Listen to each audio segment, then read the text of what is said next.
Assalomu alaykum. Meni so'zlarimni eshitib turgan barcha O'zbekiston ahli, aziz qara ko'zlarim. Bugun mana Qurboni hayit bayrami. Ertalab barcha insonlar namoz masjidlarga borib namozlarini o'qishdi. Men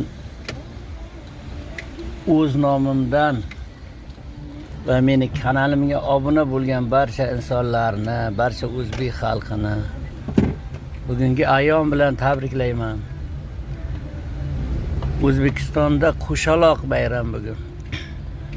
Ham hayit bayrami, ham farzandlarimiz, sportchilarimiz Arabistonda arablar bilan 0-0 o'ynab jahon chempionatiga chiqdi.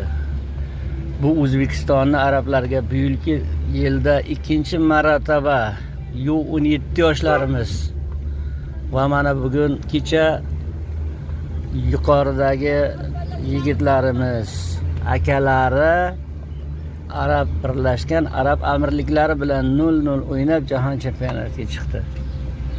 Buni bilan ham hamma barcha insonlarni tabriklayman azizlar. Hamma sog' bo'lsin. Nasib bo'lsa, kelajakda yoshlarimiz bundan ham kuchli bo'ladi.